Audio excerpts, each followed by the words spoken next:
Hey everyone, hope you are all doing fine. Welcome to another video.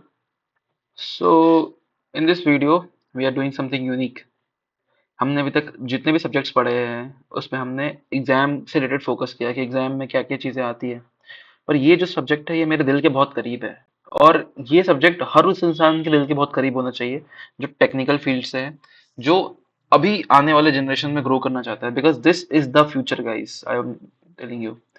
क्योंकि हमने जो cloud जो हमें सीखना है, क्लाउड बेसिकली क्या है आज के डेट में? क्लाउड एक सब्जेक्ट नहीं है, क्लाउड एक टेक्नोलॉजी नहीं रहा।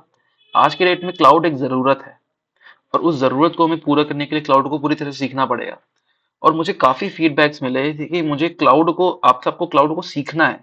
तो इफ अगर कोई ऑडियंस है जो सिर्फ एग्जाम के लिए पढ़ाई कर रहा है, तो आई एम टेलिंग यू कि आप इस वीडियो को छोड़ दो, आप कुछ और करो। आप जाओ गूगल पे सर्च करो या चैट जीपीटी यूज कर लो। आपको जो करना है वो कर लो, आप बस जाके रेट के एग्जाम में लिख दो, फिर देख लो अपना। बट वो ऑडियंस जो क्लाउड को सही में सीखना चाहते हैं, क्योंकि भाई मैंने अभी तक कुछ नहीं पढ़ा हर्ष, मैंने कुछ नहीं समझा, मुझे पता भी नहीं, क्लाउड का सी भी नहीं पता। मुझे अभी भी लगता है क्लाउड मतलब डेटा जो है वो बादलों में सेव होता है। वो वाली ऑडियंस जो है, वो इस वीडियो को देखे। मैं बहुत ही अच्छे से समझाऊंगा क्लाउड होता क्या है, इस तरह समझाऊंगा कि आपके एग्जाम्स के पॉइंट ऑफ व्यू भी, एग्जाम्स के भी क्लियर हो जाए। साथ ही साथ आप इतना भी क्लाउड के बारे में आप नॉलेज हो जाए, आपको एक ओवरव्यू मिल जाए, और ताकि आप क्लाउड को प्रैक्टिकली यूज कर सको।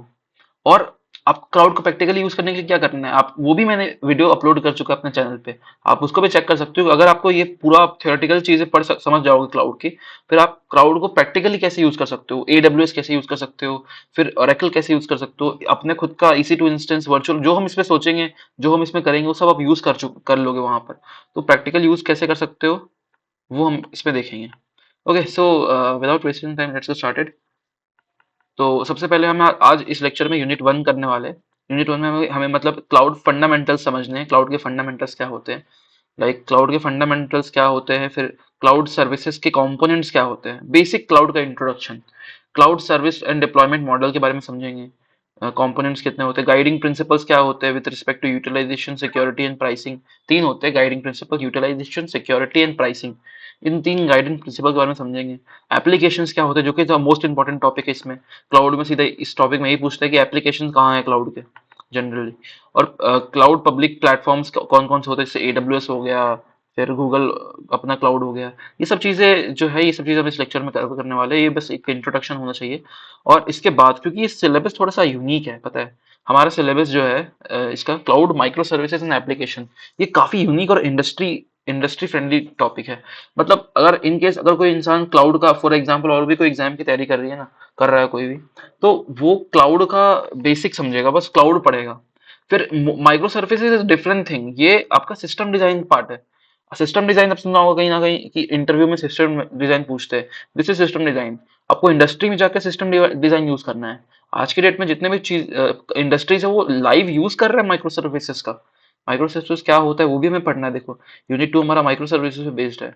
यूनिट 3 हमारा एप्लीकेशन, लाइक स्प्रिंग बूट के फंडामेंटल्स और कैसे माइक्रो सर्विसेज को इंप्लीमेंट करते हैं, उसके एप्लीकेशन पे बेस्ड है।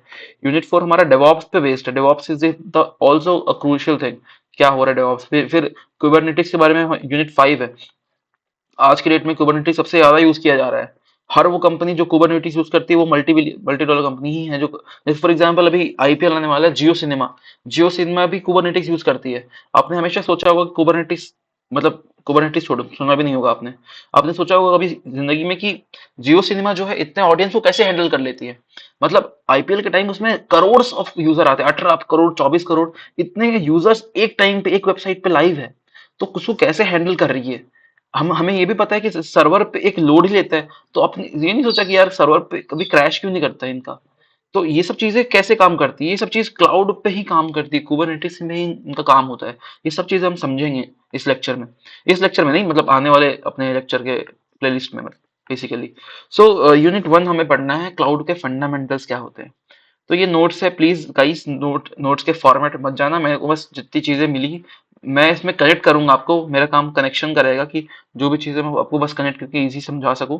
प्लस ये नोट्स आपको बस रिवाइज करने एक तरह से, कि आपको समझ में आ जाए कि चीजें क्या है, वो एक ओवरव्यू प्रोवाइड करने के लिए। ये ऐसा नहीं है कि ये नोट्स बहुत फाइनल नोट्स है, इससे आपको बहुत अच्छे अच्छे नोट्स मिल जाएंगे यहाँ पर। तो ये बस इतना ही है। So first is, let start करते हैं हम लोग पहले। फर्स्ट हमने पढ़ना है क्लाउड के फंडामेंटल्स क्या है। तो ये लेक्चर थोड़ा आसान होगा, क्लाउड के फंडामेंटल्स या समझ लेना है, लेकिन आपको काफी काम आएगा। क्लाउड के फंडामेंटल्स समझते हैं। सो क्लाउड पहले क्या है? Cloud refers to the delivery of computing services. बहुत लोगों को यहाँ पता होगा, लगता होगा क्लाउड मतलब हमारा, जो हमें बचपन से पता है कि क्लाउड मतलब कोई डेटा स्टोरेज है। स्टोरेज है जो कि हम क्लाउड में स्टोर करते हैं, मतलब डेटा, जो मुझे भी स्कूल में ही बताया गया था। आप यकीन करोगे, मैंने सर से पूछा था कि सर क्लाउड क्या है, क्योंकि उसमें बहुत बेसिक एग्जाम्पल क्लाउड इतना ही हमें समझना था, क्लाउड सर्विसेज स्कूल में इतना ही बोला गया था। मैंने सर से पूछा था कि सर क्लाउड क्या होता है। सर ने बोला कि जो डेटा हमारा होता है वो क्लाउड में स्टोर रहता है। इतना मुझे समझाया गया था, और मेरे को हमेशा लगता था कि यार क्लाउड में डेटा कैसे स्टोर होता है, क्लाउड में कैसे डेटा स्टोर कर सकते हैं, और हमेशा मेरे दिमाग में यही चलता था कि यार क्लाउड में डेटा स्टोर करते हैं, क्लाउड में डेटा स्टोर करते हैं। अब क्लाउड तो अनलिमिटेड है, तो अनलिमिटेड डेटा स्टोरेज होगा। पर वो बहुत ही गलत चीज था। फिर मुझे बाद में रियलाइज हुआ कि क्लाउड एक्चुअल में है क्या। क्लाउड एक्चुअल में डेटा स्टोरेज नहीं है। It is not data storage. Cloud एक रेंटिंग सर्विस है, कॉम्प्यूट रेंटिंग सर्विस है। कॉम्प्यूट पावर आप क्लाउड से रेंट पे ले सकते हो। तो क्लाउड क्या है? एक एग्जैक्ट डेफिनेशन होती है क्लाउड की। Cloud refers to the delivery of computing service. Computing service की डिलीवरी को क्लाउड बोलते हैं। जिस कंप्यूटिंग सर्विस में क्या होता है? Servers, storage, database, networking, software, analytics, intelligence, ये सब चीजें over the internet is called cloud. It provides faster innovation, flexibility in flexible resources, economics in scales.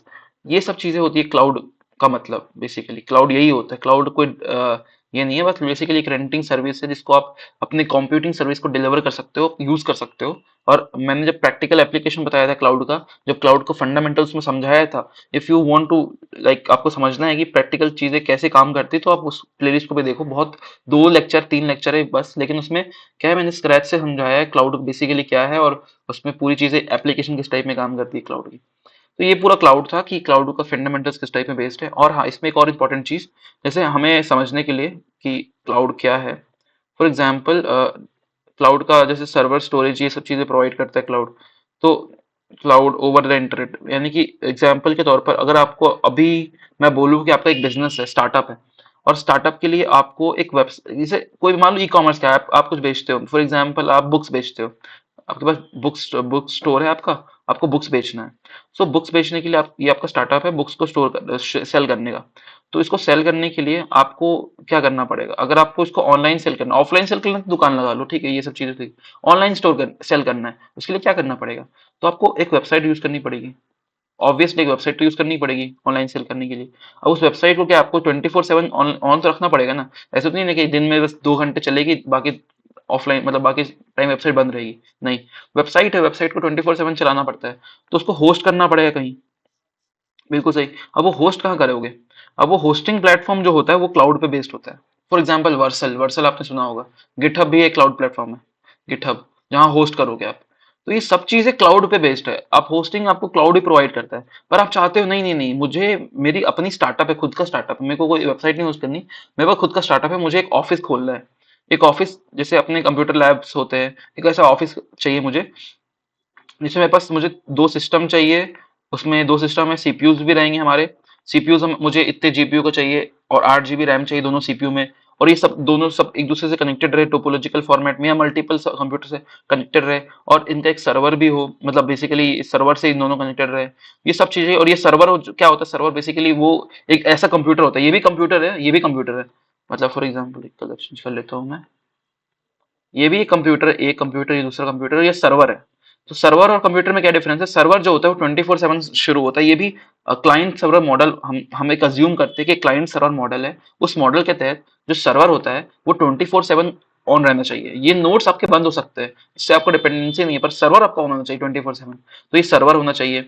अब इन सब की कॉस्टिंग आपको कितनी पड़ेगी पता है?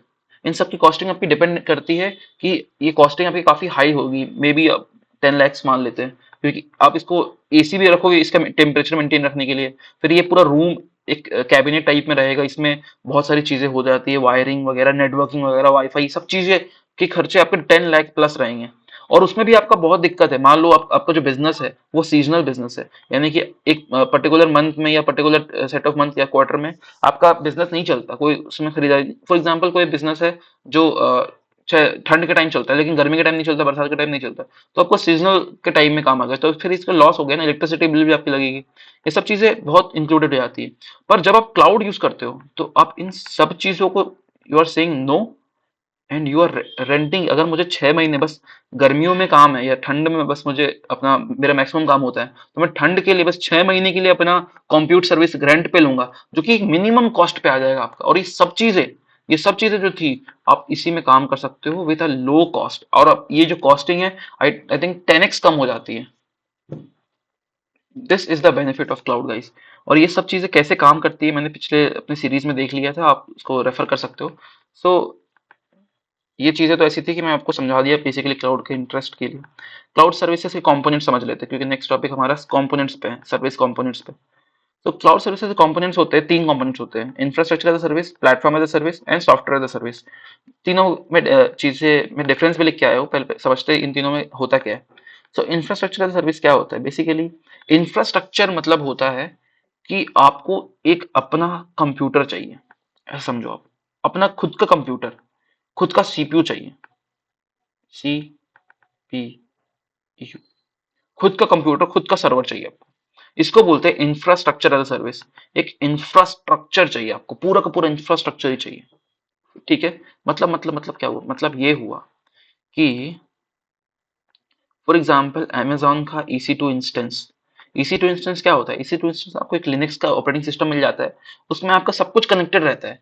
गूगल में आपको कंप्यूट इंजन मिलता है। देखो, दोनों एक ही चीज है। इंस्टेंस हम लोग अमेजोन में EC2 इंस्टेंस बोलते हैं, वही सेम चीज को हम गूगल में कंप्यूट इंजन बोलते हैं। और एज्योर में कुछ और बोलते हैं, माइक्रोसॉफ्ट एज्योर में कुछ और बोलते हैं। गूगल में कंप्यूट इंजन हो गया। ये सब चीजें इंफ्रास्ट्रक्चर सर्विस में आती है। ये क्या प्रोवाइड करती है? Provides computing resources over the internet.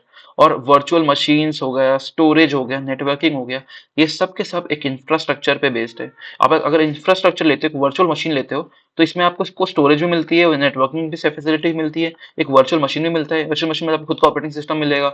सब कुछ एक जो एक पर्टिकुलर मशीन में आपको मिलता है, एक पर्टिकुलर सीपीयू में आपको मिलता है, वो सब चीजें आपको IaaS में मिलेगी, इंफ्रास्ट्रक्चर एज अ सर्विस में मिलेगी। तो दिस इज द थिंग कि इंफ्रास्ट्रक्चर सर्विस क्या होता है। Next is platform as a service. Platform as service is slightly different thing. ये क्या होता है? ये आपको development and deployment environments provide करती है। फॉर एग्जाम्पल, गूगल का ऐप इंजन, माइक्रोसॉफ्ट का एज्योर ऐप सर्विसेज, ये सब चीजें आपको फोकस कराती है creating an application without managing infrastructure. मतलब आपको इंफ्रास्ट्रक्चर के बारे में नहीं सोचना, बस आप एप्लीकेशन क्रिएट करो। फॉर एग्जाम्पल, अगर मुझे एक ई कॉमर्स वेबसाइट चाहिए, बनानी है, तो मुझे क्या ये सोचना पड़ेगा कि मेरा ऑपरेटिंग सिस्टम किसका होना चाहिए? आज की डेट में मैंने अपनी फाइल बनाई, उसको मैंने डिप्लॉय कर दिया गिटहब पे या वर्सल पे। क्या मैंने ये सोचा कि वर्सल क्या ऑपरेटिंग सिस्टम पे काम करता है, या उसका रैम कितना होगा, या उसका स्टोरेज कितना होगा? नहीं, मैंने बस ये सोचा कि मेरे पास एक वेबसाइट है, मुझे इसे होस्ट करना है। मैंने ये नहीं सोचा कि मुझे कितना रैम का कंप्यूटर होना चाहिए, वर्सल में कितना सर्वर जो है कितना रैम का होना चाहिए, कितना उसका स्टोरेज होना चाहिए। नहीं, मुझे बस, मेरे पास एक चीज था, मेरे पास एक सॉफ्टवेयर था, मुझे उसे प्लेटफॉर्म में डिप्लॉय करना है। This is the creating an application without managing the infrastructure. और ये हमारा डेवलपमेंट में काम आता है। मुझे तो डेवलप या डिप्लॉयमेंट, हमें जो डिप्लॉय करना है तो हमें डिप्लॉयमेंट में काम आया। This is platform as a service. ये हमें प्लेटफॉर्म प्रोवाइड कर रहा है। हमें इसमें ये नहीं सोचना कि हमें ऑपरेटिंग सिस्टम लिनक्स चाहिए या विंडोज चाहिए, जैसे हमें इसमें सोचना था कि आपको वर्चुअल मशीन में कौन सा चाहिए, कितना स्टोरेज चाहिए, नेटवर्किंग क्या होना चाहिए, इसमें नहीं सोचना कुछ। तो this is platform as a service. जैसे सॉफ्टवेयर एज अ सर्विस, जैसे गूगल का वर्क स्पेस हो गया। वर्क स्पेस में आपको मल्टीपल चीजें, सॉफ्टवेयर जैसे एक्सेल वगैरह, 365, तो ये आप इसमें क्या कर सकते हो कि आपको एप्लीकेशन करता है over the internet, application deliver करता है ओवर इंटरनेट, जो कि एक्सेसिबल होगा बाय ब्राउजर। सेम चीज है कि आपको एक और लोअर लेवल पे आ गए आप। इसमें आपने एप्लीकेशंस क्रिएट किए, मल्टीपल एप्लीकेशंस हो सकते हैं इसमें आपके। जैसे आपने मल्टीपल एप्लीकेशंस क्रिएट किए, इसमें स्पेसिफिकली आप पर्टिकुलर एप्लीकेशन क्रिएट कर सकते हो जो आप यूज कर सकते हो क्लाउड में। तो यही चीज थी infrastructure as service, platform as service and software as service का। इसका मैं डायग्राम दिखा दूं आपको। This is a diagram. सबसे ऊपर रहता है सॉफ्टवेयर सर्विस, जैसे packed software like operating system, application stack, servers, end users के लिए। ये पर्टिकुलर एंड यूजर्स के लिए होता है कि एंड यूजर, फॉर एग्जांपल एक एंड यूजर, मैं एक कस्टमर हूँ, मुझे अमेजोन की वेबसाइट पे क्या दिखेगा? बस मुझे अमेजोन की वेबसाइट दिखेगी, जिसमें मैं सेल कर सकता हूँ या परचेज कर सकता हूँ चीजें। तो वो सैस होता है, सॉफ्टवेयर एज सर्विस होता है। बट वही प्लेटफॉर्म एज सर्विस जो होता है, एप्लीकेशन डेवलपर्स के लिए होता है, जिसमें कि operating system, application stack, server, storage, network, ये सब चीजें रहती है। पर पैस हमें क्या प्रोवाइड करता है, मैंने जैसे आपको बताया था, वो आपको एक प्लेटफॉर्म प्रोवाइड करता है इसमें मल्टीपल एप्स को, मल्टीपल सॉफ्टवेयर को पोस्ट कर सकते हो, उसको एडिट कर सकते हो। उसके डेवलपमेंट और डिप्लॉयमेंट दो फेज आते हैं पैस में, डेवलपमेंट एंड डिप्लॉयमेंट। इसमें क्या आता है, इसमें बेसिकली यूजर होता है, यूजर वो यूज करता है, मतलब एक्सेस करता है उसको, सर्विस को। और इंफ्रास्ट्रक्चर में हमने डिस्कस किया कि नेटवर्किंग या जो भी चीजें हमें ऑपरेटिंग सिस्टम, वर्चुअलाइजेशन, ये सब चीज ऑफर करती है। डिफरेंस समझ लेते हैं, डिफरेंस भी वैसे इंपॉर्टेंट नहीं है पर ये मे भी आ सकता है, मतलब मे भी आपको समझने के लिए। तो वर्चुअल डेटा इसमें स्टोर होता है, क्रिएट प्लेटफॉर्म, टेस्टिंग, डिप्लॉयमेंट, ये सब के लिए पैस में आपका क्रिएट, टेस्ट, डिप्लॉय कर सकते हैं, डेवलपर्स के लिए होता है। और ये आपका कंप्लीट सॉफ्टवेयर होता है जो कि कुछ डिप्लॉय वगैरह नहीं करना, बस आपको टेस्ट भी नहीं करना। इसमें आपको सब कुछ टेस्ट करना पड़ता है, ऑपरेटिंग सिस्टम क्या है, नेटवर्क कितना है, स्टोरेज कितना है। इसमें आपको बस जो वर्चुअल प्लेटफॉर्म्स होते हैं इसमें क्रिएट, टेस्ट, डिप्लॉय कर सकते हैं जो डेवलपर्स करते हैं। It is use by the developers, जैसे बताया। It is use by the network architect जो कि पूरा डिटेल से सब चीजें करती है, कर जैसे हमें कितना रैम होगा, कितना स्टोरेज होगा, ये सब चीजें नेटवर्क आर्किटेक्ट करते हैं ये सब काम। इस provides infrastructure only, it provides platform plus infrastructure, दोनों भी प्रोवाइड करते हैं ये। It is by and users, और ये एंड यूजर्स के लिए प्रोवाइड सॉफ्टवेयर सर्विसेज प्रोवाइड करती है। फिर ये provides infrastructure, platform, software, basically software होता है पर इसमें क्या इंफ्रास्ट्रक्चर और प्लेटफॉर्म मिक्सड रहता है, रहता ही रहता है। अब बिना इंफ्रास्ट्रक्चर का प्लेटफॉर्म तो बनेगा नहीं, पर ये इंफ्रास्ट्रक्चर प्लेटफॉर्म में हमें फोकस नहीं करना, हमें बस सॉफ्टवेयर में फोकस करना है। पर ये भी इसमें रहती ही है, जैसे प्लेटफॉर्म में इंफ्रास्ट्रक्चर भी रहता है, क्योंकि प्लेटफॉर्म तो इसमें आएगा पर इंफ्रास्ट्रक्चर तो इनबिल्ट रहेगा ना इसमें। और इसमें हम लोग इंफ्रास्ट्रक्चर ही ओनली रहता है, क्योंकि इस प्लेटफॉर्म भी नहीं रहता, सॉफ्टवेयर भी नहीं रहता। वर्चुअल मशीन्स, और ये आई थिंक ये पूरा आपको क्लियर हो चुका है क्या मैं बोलना चाह रहा हूँ। मैं इसमें और बताऊंगा तो वही चीज बताने लगूंगा जो हमने अभी डिस्कस किया था इतना टाइम लगा के। तो दिस इज अ थिंग, तो ये हमने समझ लिया कि क्लाउड मॉडल्स क्या होते हैं, components, I think yes, service components क्या होते हैं, क्लाउड की service components. Next is cloud service and deployment models. तो बेसिकली चार क्लाउड के सर्विसेज क्लाउड प्रोवाइड करती है।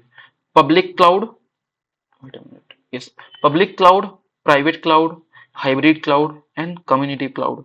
जो भी बहुत सिंपल है, आप देख सकते हो, थ्योरेटिकल है पूरा। Public cloud is a service जो कि प्रोवाइड करती है public internet shared among multiple users. मतलब मल्टीपल यूजर्स एक शेयर्ड पब्लिक क्लाउड यूज कर सकते हैं, जैसे AWS cloud multiple user use करते हैं, माइक्रोसॉफ्ट एज्योर, गूगल का क्लाउड। क्यों? क्योंकि कॉस्ट इफेक्टिव रहता है, स्केलेबल रहता है, कोई इंफ्रास्ट्रक्चर मैनेजमेंट का जरूरत नहीं है उनको, ये सब यूज कर सकते हैं, पब्लिक क्लाउड है ये। फिर डेडिकेटेड प्राइवेट क्लाउड क्या होता है, dedicated single organisation cloud providing greater control over data and security.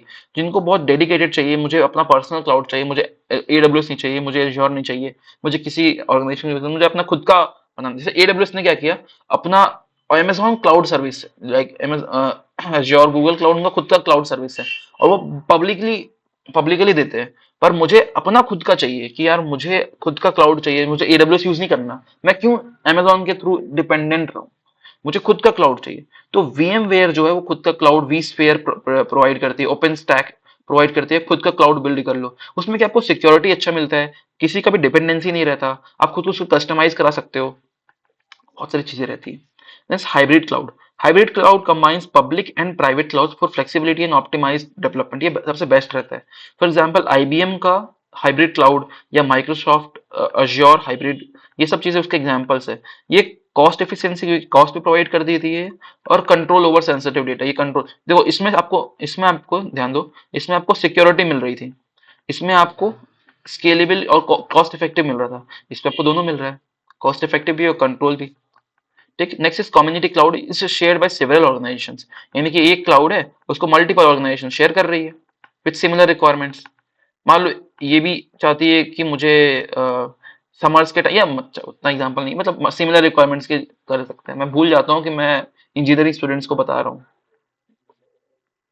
बच्चों की तरह बताने लगता हूँ, सिमिलर रिक्वायरमेंट्स। तो example educational and health care specific cloud services, कोई भी इस टाइप में हो तो सिमिलर रिक्वायरमेंट्स को कम्युनिटी क्लाउड में कम्युनिटी बना के एक क्लाउड एक्सेस कर सकता है। तो उस क्लाउड का जो भी रेंटिंग सर्विस है, का सारे जो डिपार्टमेंट्स है, सारे जो ऑर्गेनाइजेशन है, उनमें डिवाइड हो जाएगा, तो कॉस्ट इफेक्टिव भी हो गया।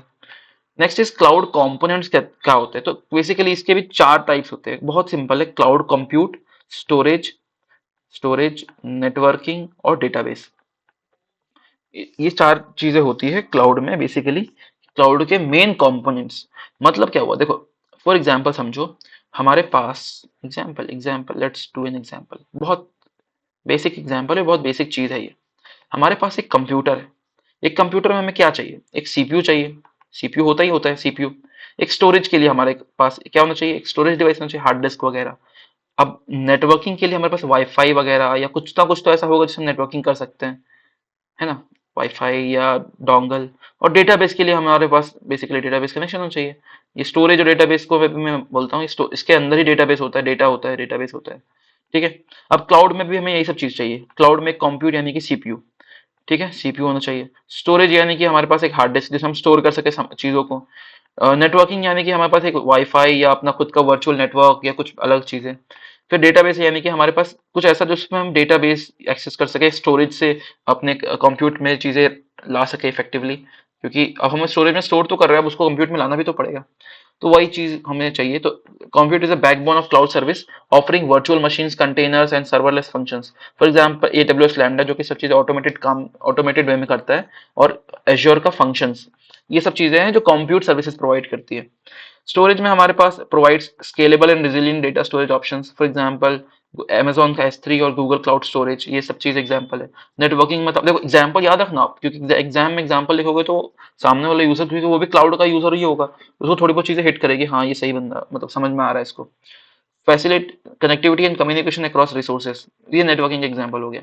एडब्ल्यूएस का वीपीसी, वर्चुअल प्राइवेट क्लाउड और वर्चुअल नेटवर्क, ये सब चीजें नेटवर्किंग में काम आता है। वीपीसी समझो कि इस टाइप में आपने खुद का एक नेटवर्क क्लस्टर बना दिया है और उसमें एक्सेस कर सकते हो।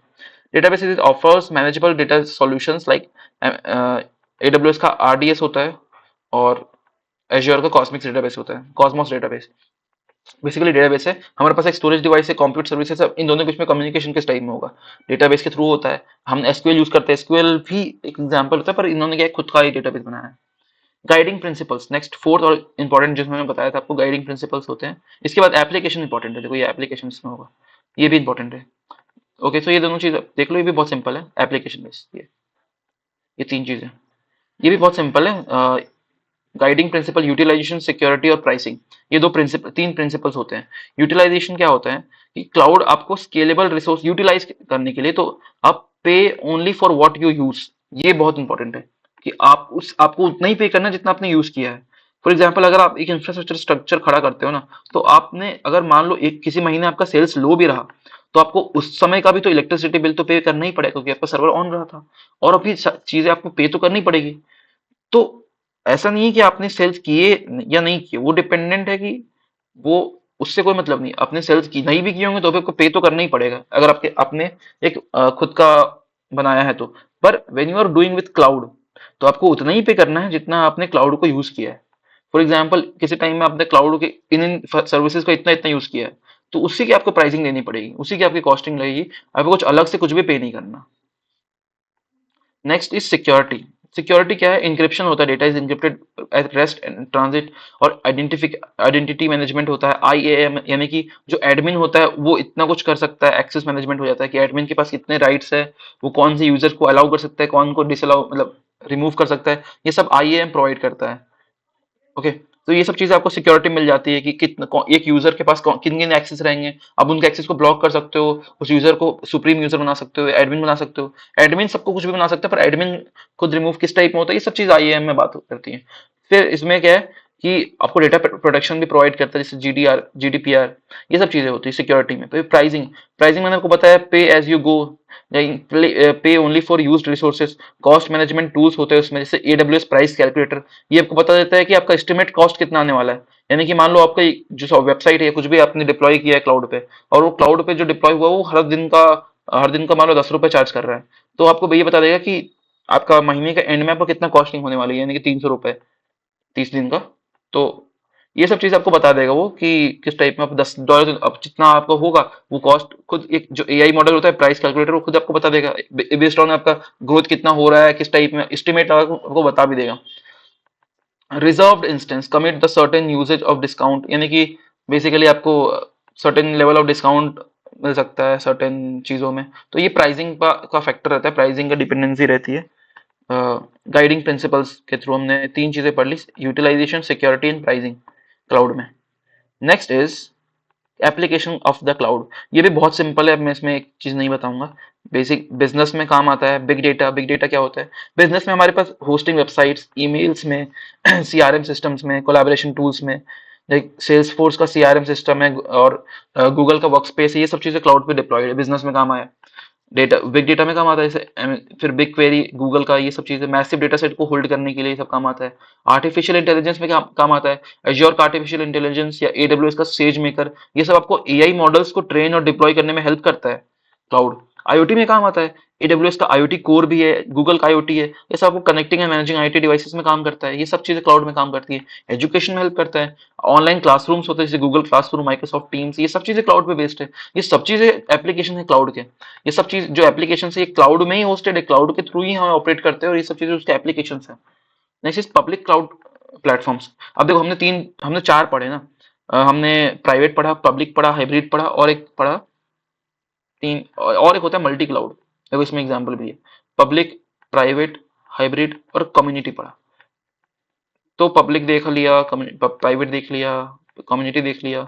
मल्टी क्लाउड भी होता है, मल्टी क्लाउड बेसिकली क्लाउड के अंदर क्लाउड होता है। ये सब चीजें थोड़ी एडवांस होती है, सिलेबस में मेंशन नहीं है, नहीं देखेंगे हम। तो हमें पब्लिक क्लाउड में थोड़ा ज्यादा फोकस करना है, इसलिए मैंने बोला था कि इंपॉर्टेंट हो सकता है, क्योंकि पब्लिक क्लाउड की फैसिलिटीज आपको यूजेज ओवरव्यू एक्सप्लेन करने आ जाए। फर्स्ट इज एडब्ल्यूएस, जो हम यूज करते हैं, एज्योर यूज करते हैं, जीसीपी यूज करते हैं, Google cloud cloud platform, IBM का क्लाउड यूज करते हैं, और ओरेकल क्लाउड यूज करते हैं। ये सब चीजें जो हमारी पब्लिक क्लाउड सर्विसेज में आती है, प्लेटफॉर्म्स में आती है। Amazon प्रोवाइड करता है हमें कंप्यूट के लिए EC2, स्टोरेज के लिए S3 और डेटाबेस के लिए RDS। हमें वेब होस्टिंग के लिए, एआई ईमेल के लिए, बिग डेटा, सब चीज़ के लिए AWS काम आता है। तो ये चीज़ें सिंपल इसकी ओवरव्यू हो गई। एज्योर क्या करता है, एज्योर हमें वर्चुअल मशीन देता है। जैसे जो हम कंप्यूट लिखते हैं ना, Amazon में हम EC2 इंस्टेंस बोलते हैं, और एज्योर में हम वर्चुअल मशीन बोलते हैं। वही गूगल में हम इसको कंप्यूट इंजन बोलते हैं, समझे? काम सबका सेम है, बट बोलने का टर्मिनोलॉजी अलग अलग है। स्टोरेज के लिए हम S3 बोलते हैं AWS में, और माइक्रोसॉफ्ट में हम ब्लॉब ब्लॉब स्टोरेज बोलते हैं। डेटाबेस फिर एज्योर एआई, हम एज्योर एआई बोलते हैं। एंटरप्राइज एप्लीकेशन होता है, हाइब्रिड क्लाउड सॉल्यूशंस प्रोवाइड करते हैं। जीसीपी में बिग डेटा, कुबरनेटिक्स एंड एआईएमएल का ऑपरेशंस होते हैं। फिर जो आईबीएम होता है, आईबीएम मेनली फोकस करता है हाइब्रिड क्लाउड मॉडल पे। तो इसमें भी आप इंटरप्राइज इंटीग्रेशन कर सकते हो, कंपनीज एडब्ल्यूएस आईबीएम क्लाउड को ओवर ले सकते हैं, उनको यूज कर सकते हैं अपने ऑर्गेनाइजेशन में, हाइब्रिड आईटी। फिर ओरेकल क्या specifically specialised with database services, क्योंकि ओरेकल डेटाबेस में थोड़ा ज्यादा काम किया हुआ है, तो वो स्पेसिफिकली क्लाउड के साथ साथ आपको लाइक डेटा वेयर हाउसिंग में भी और डेटा ग्रेड एप्लीकेशन में भी क्लाउड भी वो देता है, पर स्पेशलाइजेशन ऑन डेटाबेस देता है कि आप डेटाबेस को और ऑथेंटिक बना सकते हो, सिक्योरिटीज के इनहेंस कर ही सकते हो। स्पेसिफिकली डेटाबेस पे फोकस करता है ओरेकल क्लाउड। इसीलिए जिस जिस कंपनी को डेटा है, इसका सब कुछ है, उसका मेन पार्ट डेटा है, तो वो ओरेकल क्लाउड के साथ जाता है। This is a thing. और इसके साथ हमने डायग्राम्स भी देख लिए, ये भी देख लिया। सो यही हमारा यूनिट वन का एंडिंग होगी। यूनिट वन में हमने ऑलमोस्ट सब कुछ डिस्कस कर लिया था, क्लाउड प्लेटफॉर्म्स के overview, application, security, utilisation, pricing, सब चीजें क्लाउड वन में आती है। नेक्स्ट हम यूनिट टू डिस्कस करेंगे नेक्स्ट लेक्चर में, जिसमें मोनोलिथिक एंड डिस्ट्रीब्यूटेड और भी जितने सारे फंडामेंटल अप्रोच रहते हैं, क्लाउड नेटिव क्या होती है, 12 फैक्टर एप्लीकेशन क्या होते हैं, ये सब चीज के बारे में डिस्कस करने वाले हैं। So if you like the video, just comment करना कि आपको क्या पसंद आया, क्या पसंद नहीं आया। और थोड़ा मोटिवेशन जरूरी है यार, क्योंकि ये चीज को समझाना भी अपने आप में, क्योंकि जो मैं कर रहा हूँ वो कहीं नहीं है, यूट्यूब पे आप खोल के देख लो। यूट्यूब पे आपको या तो प्रैक्टिकल चीजें मिलेंगी, या तो थ्योरेटिकल चीजें मिलेंगी, और थ्योरेटिकल चीजें भी इस टाइप की मिलेंगी जो एग्जाम पे फोकस नहीं करेंगी, वो बस कुछ ज्यादा ही हाई लेवल पे पहुंच जाएंगे। हमें समझना है बेसिक्स, बेसिक समझने के लिए, क्योंकि बेसिक्स ही फंडामेंटल बनाएंगे हमारी। तो ये चीजें करने के लिए भी बहुत ज्यादा टाइम इन्वेस्टमेंट लगता है और समझना पड़ता है चीजों को। So if you like the video again, आपको नेक्स्ट लेक्चर्स भी देखने हैं, तो you must subscribe. Okay, thank you for your time and thank you for watching. Have a nice day.